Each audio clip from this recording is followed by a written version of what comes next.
चलिए 37 के बी पर ध्यान दीजिए। सवाल में है कि ए एवं बी दो बराबर साझेदार हैं, मतलब बराबर के साझेदार हैं। इसका मतलब ये हुआ कि ए और बी साझेदार है, जो पुराना साझेदार है पहले से है, और इन दोनों के बीच जो लाभ बांटने का अनुपात है वो बराबर बराबर है। क्लियर है बात।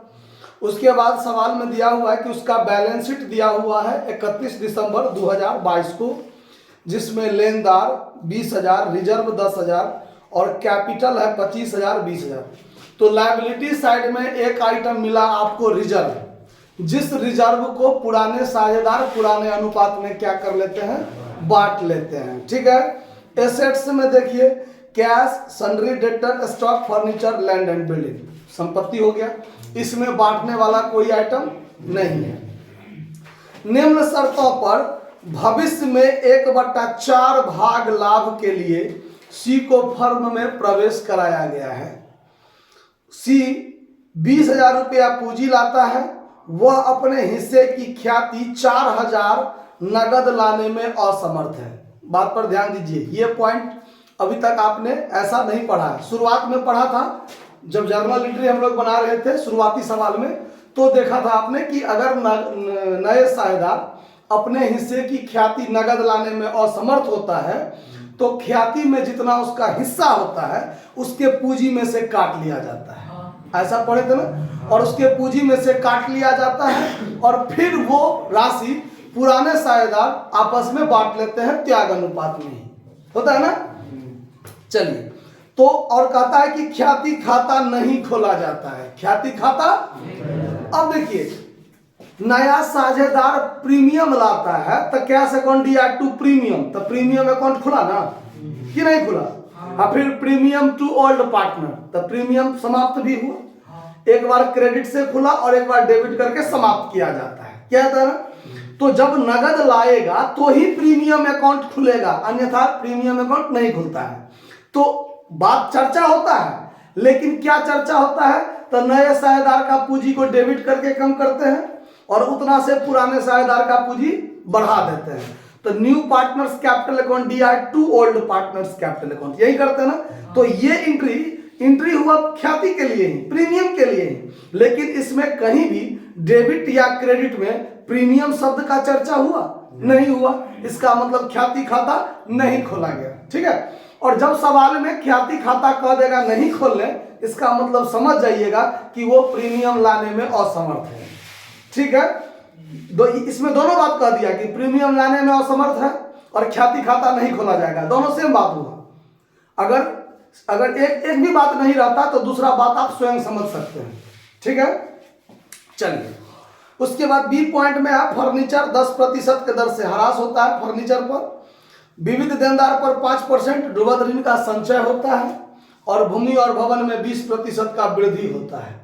तो ये तीनों पॉइंट जो है ये है रिवैल्यूएशन अकाउंट से संबंधित, पुनर्मूल्यांकन खाता से संबंधित, कि आपके संपत्ति और दायित्व के मूल्य में जो कमी वृद्धि होता है उसके कारण रिवैल्यूएशन अकाउंट खुलता है और उसमें प्रॉफिट या लॉस होता है, और वो प्रॉफिट या लॉस पुराने साझेदार पुराने अनुपात में क्या करते हैं, बांट लेते हैं। यही बात होता है ना। चलिए, अब आगे कहता है रिवैल्यूएशन अकाउंट बनाइए, पूंजी खाता बनाइए और सी के दाखिले के बाद प्रारंभिक आर्थिक चिट्ठा बनाइए, मतलब नया चिट्ठा बनाइए। क्लियर है बात। अब इसमें जर्नल बनाने तो कहता नहीं है, तो हम लोग तो बनाएंगे नहीं, सीधे बनाएंगे खाता। तो खाता में सबसे पहले खोलेंगे रिवैल्यूएशन अकाउंट। रिवैल्यूएशन अकाउंट, तो रिवैल्यूएशन अकाउंट में कौन कौन सा बात जाता है, सिर्फ संपत्ति और दायित्व के मूल्य में जो कमी वृद्धि होता है वो बात जाता है ना।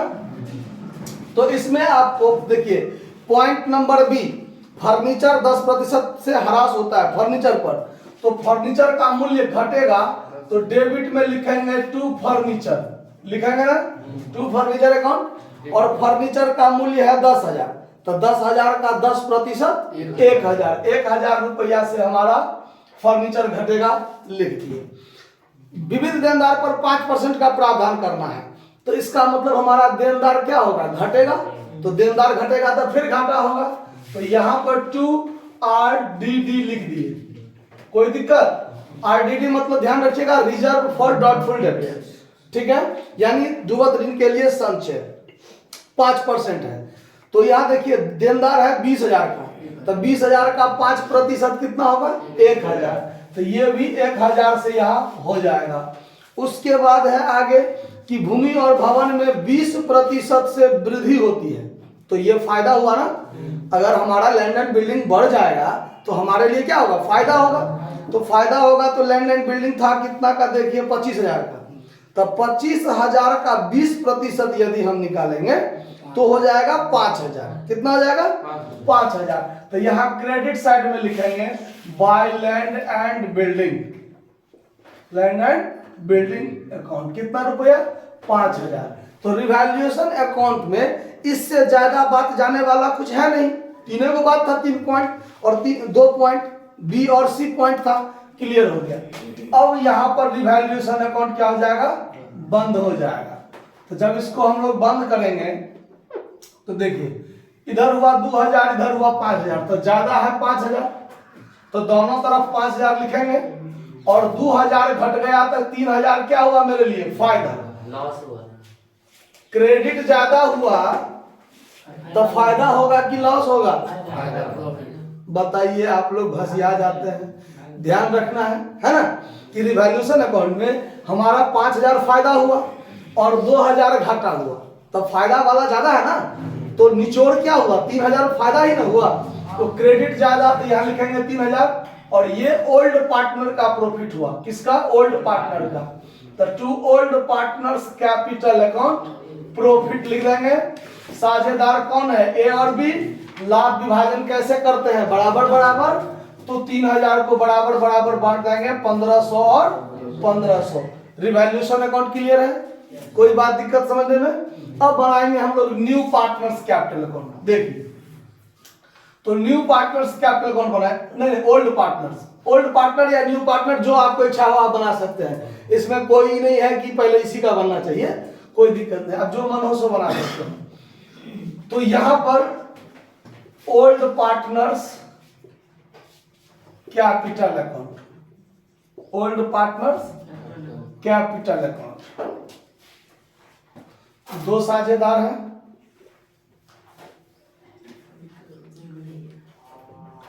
डेबिट क्रेडिट, इसमें particular A B, particular A B, इसमें पार्टिकुलर अमाउंट होगा, ये आप लोग खुद मेंशन कर लीजिएगा, इसमें तो नाम क्लियर करना था इसीलिए हम कर दिए हैं। अब चलिए अब आगे ध्यान दीजिए, जब ओल्ड पार्टनर्स कैपिटल अकाउंट बनाएंगे तो यहां पर सबसे पहले क्या लिखते हैं, बाय बैलेंस बीडी, जो ए और बी का पूंजी उसके बैलेंस शीट में था, तो बैलेंस शीट में कितना कितना था 25,000 20,000, तो ए का 25,000 बी का 20,000 लिख दिए। उसके बाद ये जो रिवैल्यूएशन अकाउंट का प्रॉफिट है ये कहां चला जाएगा, क्रेडिट साइड में, क्या लिखते हैं, बाय रिवैल्यूएशन अकाउंट, कॉस्ट में प्रॉफिट लिख दीजिए, कितना कितना 1,500 ए का 1,500 बी का।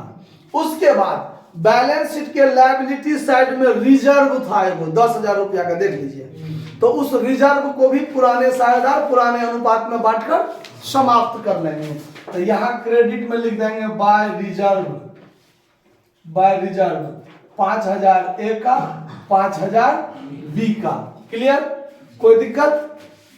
अब एक पॉइंट, नया साझेदार जो प्रीमियम लाता है, नया साझेदार जो प्रीमियम लाता है, तो क्रेडिट साइड में हम लोग बाय प्रीमियम बांटते थे ना, इससे पहले त्याग अनुपात में बांटता था तो, लेकिन इसमें नया साझेदार प्रीमियम नगद लाने में असमर्थ है, नगद लाने में असमर्थ है। इसका मतलब इसका पूंजी तो बढ़ेगा लेकिन बाय प्रीमियम के रूप में नहीं बढ़ेगा, बाय न्यू पार्टनर्स कैपिटल के रूप में बढ़ेगा। क्या है, तो आप लोग जब एंट्री बनाते थे कि जब नया साझेदार प्रीमियम नहीं लाता था नगद, तो एंट्री बनाते थे new partners capital account DR करते थे ना, और 2 में ओल्ड पार्टनर्स लिखते थे कि नहीं लिखते थे, याद कीजिए, थ्योरी में भी बताए थे कि नया साझेदार प्रीमियम नगद लाए ना लाए, मतलब पूंजी लाए ना लाए, प्रीमियम उसको लाना है, पूंजी लाए ना लाए लेकिन प्रीमियम लाना है, ठीक है।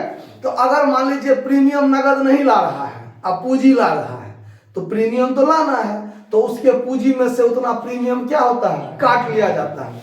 तो न्यू पार्टनर्स कैपिटल को डेबिट करते हैं प्रीमियम की राशि से, और उतना ओल्ड पार्टनर आपस में क्या कर लेते हैं, बांट लेते हैं। तो यहाँ पर ये जो 4000 है, इस 4000 को ए और बी दोनों अगर बांटेगा तो 2000 बांटेगा कि नहीं बांटेगा। तो न्यू पार्टनर डेबिट में, ओल्ड पार्टनर क्रेडिट में। तो जब इसका लेजर पोस्टिंग होगा, तो जब न्यू पार्टनर्स का कैपिटल अकाउंट खोलेंगे तो डेबिट में टू ओल्ड पार्टनर्स लिखेंगे, और जब ओल्ड पार्टनर्स का कैपिटल खोलेंगे तो क्रेडिट में बाय न्यू पार्टनर्स लिखेंगे। दोनों बात ध्यान रखना है। तो इसका दोनों जगह चर्चा होगा। तो यहां पर क्रेडिट में लिखेंगे by cease capital account, by premium नहीं लिखेंगे, ठीक है, बाय सीज कैपिटल लिखेंगे। कॉस्ट में लिख दीजिए कि प्रीमियम के लिए ये चीज हुआ है। किसके लिए, ये प्रीमियम, सिर्फ समझने के लिए कि नाम होगा बाय सीज कैपिटल, लेकिन कॉस्ट में क्या लिखे है, प्रीमियम। मतलब ये जो बाय सी हुआ, ये क्यों हुआ, वो समझने के लिए कि वो प्रीमियम नगद नहीं लाया था, तो उसका पूंजी में से काटकर इसमें बढ़ाया गया है। 4000 था ना प्रीमियम, तो 2000 दोनों साझेदार क्या कर लेगा, आपस में बांट लेगा। हो गया बात खत्म। चलिए ये बात खत्म। अब पूंजी खाता 25, 5 30, 2 32, 1 33,500, एक का 33,500, 20 5 25, 25 2 27, 1 28,500। यहाँ भी 33,500, 28,500, और यहाँ पर हो जाएगा टू बैलेंस CD 33,500, 28,500। समझ में आया बात कि कोई दिक्कत हो इस बात को समझने में। अब हमको खोलना है न्यू पार्टनर्स कैपिटल। तो यहाँ पर खोलते हैं न्यू पार्टनर्स, यानी seize capital account, seize capital account. इसमें हम पार्टिकुलर अमाउंट नहीं लिखेंगे, क्योंकि क्लियर है कि पार्टिकुलर अमाउंट होगा, एक ही अमाउंट का कॉलम है ना, पार्टिकुलर अमाउंट ही होगा। चलिए अब नया साझेदार के पूंजी खाता में, इससे पहले हम लोग क्या सीखते थे कि सिर्फ बाय कैश अकाउंट पूंजी लेकर जो आता था उतना ही लिखते थे। तो यहाँ पर वो चीज तो पहले होगा ही, बाय कैश अकाउंट पूंजी कितना लाया है, 20,000। तो 20,000 उसका पूंजी लाया हूं, और उस 20,000 पूंजी के साथ साथ उसको 4,000 प्रीमियम भी लाना था, नहीं लाया, तो उसके पूंजी में से कटेगा। तो पूंजी खाता बढ़ा खुला है क्रेडिट से, तो घटेगा किधर से, डेबिट से। तो डेबिट में यहां लिखेंगे टू एज कैपिटल अकाउंट और टू बीज कैपिटल अकाउंट। यहां देखिए ए और बी के खाता में बाय सी का नाम दिए हैं 2,000, तो सी के खाता के डेबिट में लिखेंगे to A capital to B capital, और ए में भी 2,000 और बी में भी 2,000। बात खत्म। अब इसका काम खत्म। तो यहां पर जोड़ घटाव कर दीजिए बराबर करने के लिए 20,000 20,000, 4,000 घट गया, तो अब इसका पूंजी कितना रह गया, 16,000। यही हो गया इसका टू बैलेंस CD। बात खत्म। अब बनाएंगे हम लोग बैलेंस शीट। देखिए बैलेंस शीट कैसे बनाएंगे, तो अब हमारा ये न्यू बैलेंस शीट बनेगा। न्यू बैलेंस शीट जब सी प्रवेश कर लिया, उसके बाद liabilities amount, assets amount. Clear. हम क्या बताए थे, बैलेंस शीट बनाते समय किस बात को ध्यान रखना है कि हमारा जो पुराना बैलेंस शीट है उसी को फॉलो करते हुए आगे बढ़ना है। जिसमें कमी वृद्धि होगा उसमें करेंगे, नहीं होगा नहीं करेंगे, जो का त्यों लिखते हुए बढ़ जाएंगे। तो इसमें आपको सबसे पहले है क्रेडिटर है 20,000 का। देखिए क्रेडिटर है 20,000 का, क्रेडिटर में कोई कमी वृद्धि तो नहीं हुआ है, छोड़ देंगे। रिजर्व 10,000 का था, तो उसको तो बांटकर समाप्त कर दिए। जब साझेदार आपस में बांट लिया तो अब दोबारा तो नहीं लिखाएगा। चलिए ई छूट गया।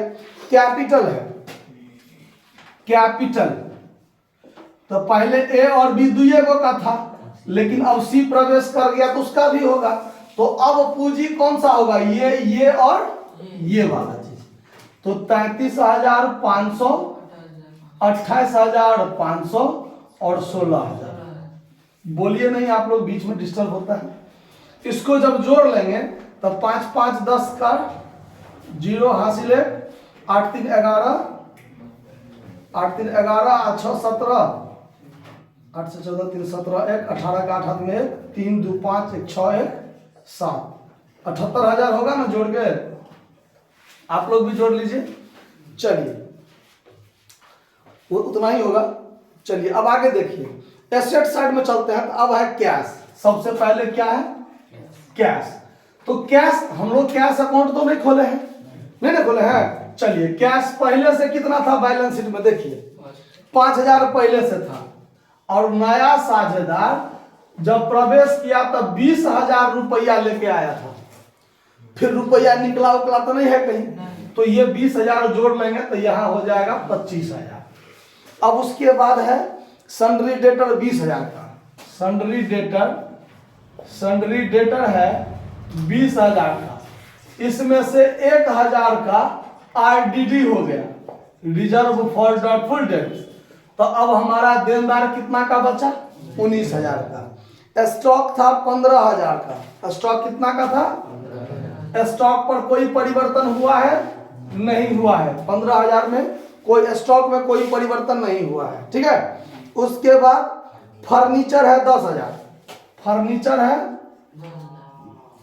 10,000। इसमें कम हुआ है depreciation at the rate of 10%। तो 1,000 ही घट गया, तो अब कितना रह गया? 9,000। अब है आपका लैंड एंड बिल्डिंग 25,000 का। लैंड एंड बिल्डिंग 25,000 का। इसमें वृद्धि हुआ है, ऐड ये इंक्रीज हुआ है 5,000 से 20% इंक्रीज हुआ है एट द रेट ऑफ 20%। तो ये हो जाएगा अब कितना? 30,000। अब आगे कोई बैलेंस शीट में जाने वाला आइटम है? नहीं है। सारा बात क्लियर हो गया। जोड़िए दोनों साइड। तो ये 20 78 98,000। तो 98,000 इधर भी होना ही चाहिए।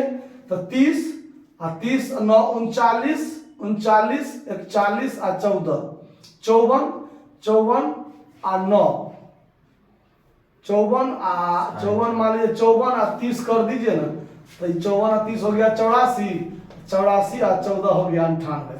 ठीक है, दोनों को जोड़ के बराबर हो गया है। ये सवाल आपका बनकर तैयार। मेरे विचार से कहीं आपको दिक्कत नहीं रह गया होगा, नोट कर लीजिए। धन्यवाद।